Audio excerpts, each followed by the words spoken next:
He's still got all the maps, fairly organised character, and still very keen on it. He's not wearied by the experience, still energised early on in the road trip.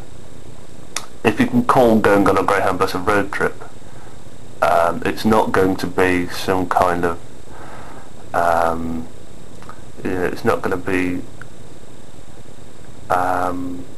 anything too trivialised, like the movie Road Trip, or like an American Pie stylised frat party on the road. It's not going to be like that. I've written in my plan a cultured road trip, genuinely seeking out more sophisticated elements of the surroundings. Isn't to say that he's seeking bookstores exclusively, but he's going for the site without being wild. That's more or less it.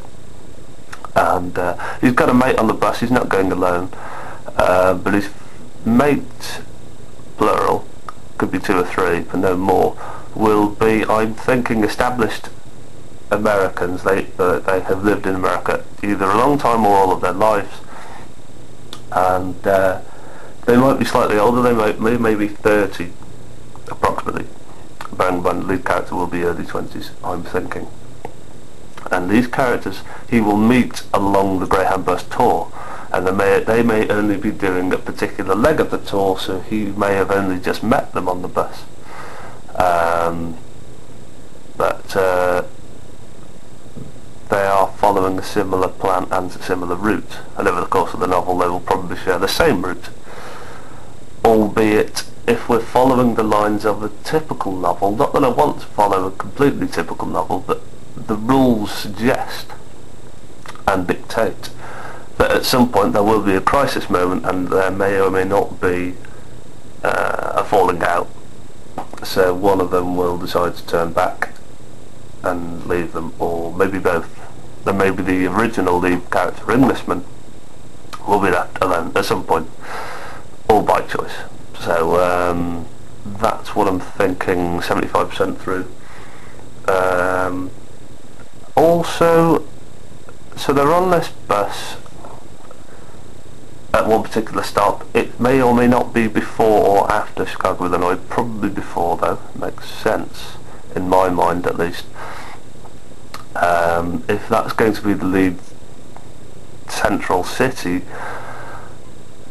then the core event of the book can't happen after it.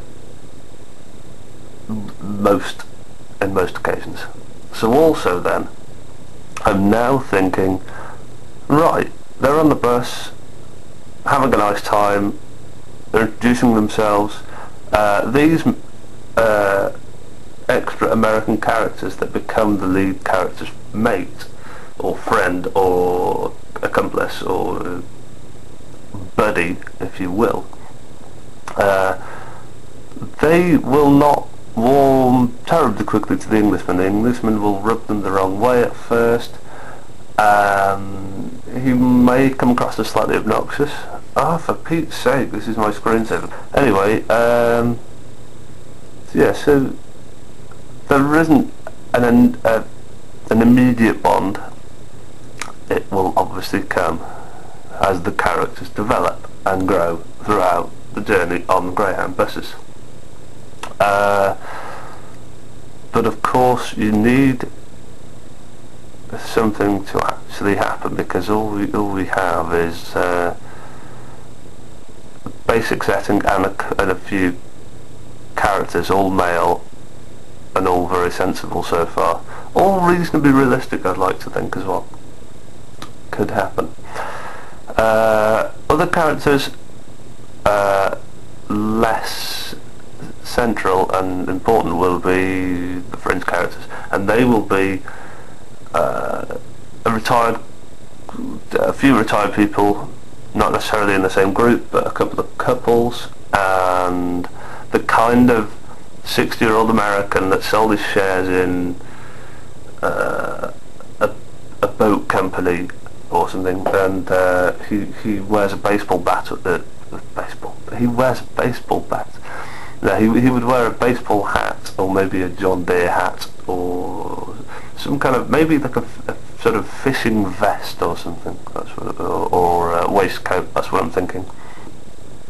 And he'll have the binoculars and fairly stereotypical actually, but he won't be an important character, but he'll be there for. I genuinely believe that kind of person would be on a tour like this. So you have to have a balance. You can't all be 20-year-old go-getting people. It's not going to happen quite like that. I'm sure there'll be maybe imagine the aeroplane and its passengers on the show Lost, ABC's Lost, and then imagine that, for example, you've got a Korean couple on there. Well, in mine there it might be a Chinese couple or something similar. They won't really play a role, but for the sake of being accurate, although they'd have to be included, in other words, they're not worth mentioning, but somewhere along the line they may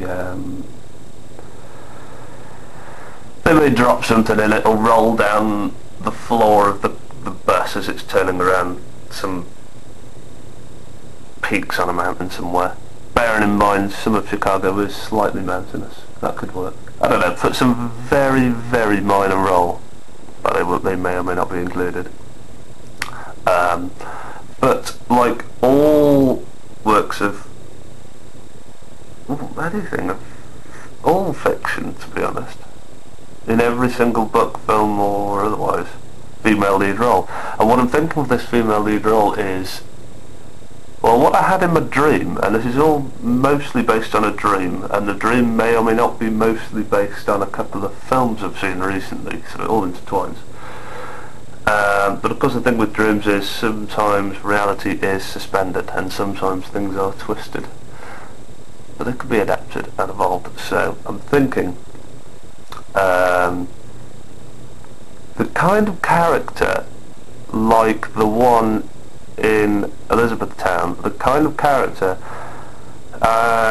which was set around the Kentucky area, at least for one portion of the movie, and so she's incredibly talkative and bubbly and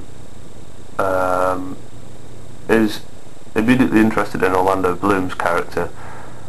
And if you've ever seen Elizabethtown, this is due in part to him being the only passenger on the plane, but I'm thinking a similar setup where I'm thinking the lead female role, which will be the romance interest for the lead Englishman character.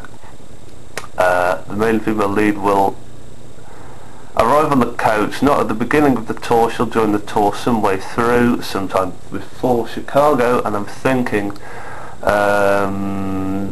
she's lost a map or something, I don't know, but she asks the lead Englishman role for help regarding directions or information, and it turns out he doesn't have a clue because he's English and an idiot and a bit clueless and really long. He's taking this bus tour precisely because he doesn't know America that well, and the bus will do it all for him, really. But I'm trying to aim as well for the male Englishman lead role. I'm aiming for that to be incredibly charming, but in an odd sort of eccentric way. And I'm thinking the same effect, but polar opposite to Hugh Grant's general role in every rom-com ever made. I'm thinking not from London, not upper class, charming, quivering and sure of himself rubbish. I'm slightly more confident.